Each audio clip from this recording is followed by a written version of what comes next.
Salut et bienvenue sur Expert, la chaîne qui vous conseille. Tous nos spécialistes sont là tous les jours, bien sûr, pour répondre à toutes vos questions dans tous les domaines: santé, beauté, droit, bien-être, immobilier, la banque, la comptabilité, l'informatique et toutes les activités que vous aimez connaître. En tout cas, nous sommes là pour vous donner des conseils avec nos experts. Et aujourd'hui, sur le plateau à mes côtés, un expert en hypnothérapie. On va présenter ça dans un instant. C'est Moshe Aaron Marciano. Bonjour. Bonjour. Bienvenue sur Expert, la télé qui vous conseille.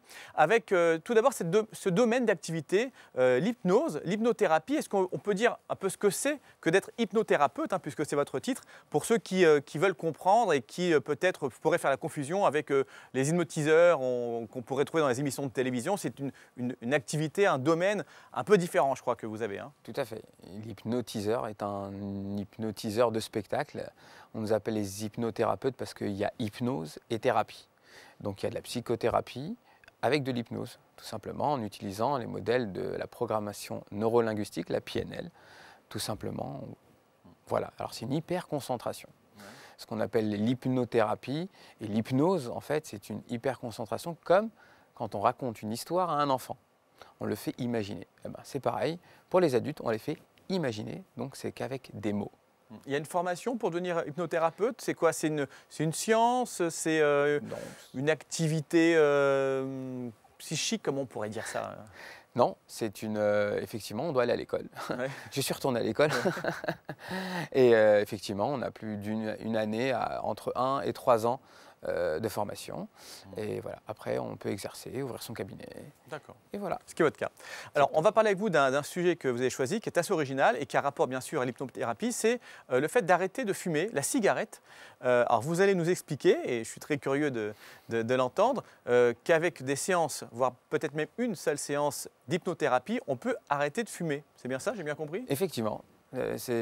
Avec une seule séance, on arrête de fumer.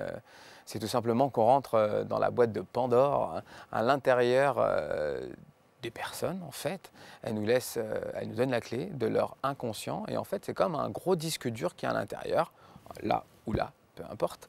Et effectivement, on rentre à l'intérieur et on reprogramme le disque dur. Donc effectivement, quand on fume, on a des habitudes. Effectivement, on fume parce qu'il y a des stress, des angoisses. Alors, fumer, ça... Mais ce n'est pas que dans la tête. Est-ce qu'il n'y a pas un besoin du corps de nicotine?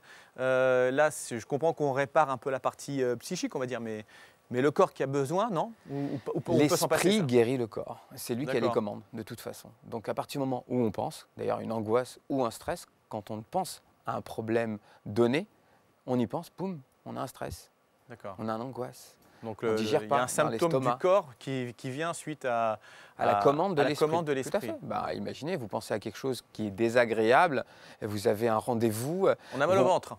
Exactement, on doit passer à Expert TV. On se prépare et on fait un peu d'hypnose d'ailleurs, aussi pour les examens, pour la cigarette. Donc, et voilà. Et la cigarette, alors sans donner les clés non plus de la séance pour ceux que ça intéresserait, mais enfin, comment est-ce qu'on peut arriver par l'hypnothérapie, par l'hypnose, à ne plus arriver à fumer? Est-ce que vous avez un discours que vous tenez à la personne qui est sous hypnose pour ne fume plus, c'est pas bien? Ou il y a d'autres clés, je ne sais pas comment ça marche? Alors, il y a une technique, en simplifiant. Il y a une technique tout simplement. On rentre à l'intérieur vraiment, tout en racontant une histoire, justement, Ouais. et on rentre à l'intérieur de la personne, effectivement, et on reprogramme. Mais vraiment avec des mots. Avec Tout des simplement, voilà. Et on va parler à la petite partie à l'intérieur de la personne qui fait qu'elle fume. Et on lui demande à cette petite partie d'arrêter. Et ça marche sur combien de patients qui passent par ces séances-là? Ça marche à tous les coups, ou alors il y a des gens qui ne sont pas du tout réceptifs à ça? Il faut avoir de la volonté. C'est-à-dire que si on vient et qu'on a déjà la démarche d'aller voir un hypnothérapeute, et on lève son téléphone, c'est qu'on a envie. Si on a envie, ça marche. Si on n'a pas envie, ça ne marche pas. Bon, donc a priori, ceux qui viennent vous voir, c'est parce qu'ils ont envie. Donc Exactement. théoriquement, sur pratiquement tous ceux qui viennent, il y a un résultat. Tout à fait. Bon. Ils ne reprennent pas ensuite? Non. Pas spécialement? Non. Et on compense avec de l'eau, avec du sport, avec des pommes, avec des fruits. Il faut toujours compenser parce qu'effectivement, quand on arrête la cigarette, souvent, il y en a qui disent on prenne du poids. Ouais. Mais justement, on compense avec autre chose. D'accord. Alors, on va finir par une question de téléspectateurs, puisque vous pouvez bien sûr interpeller nos experts sur experttélé.fr, notre site, et on revoit d'ailleurs toutes les vidéos, tous les experts aussi sur l'application iPhone. Vous tapez les mots-clés expert radio, TV, etc. Vous allez tomber sur l'application et vous pourrez voir tous nos experts et écouter également la web radio expertradio.fr où vous entendez aussi en audio les experts qui sont sur le plateau. Alors, question, quand on est sous hypnose, séance d'hypnothérapie, on va dire. En état modifié. En état modifié de conscience, voilà, c'est exactement pour être précis.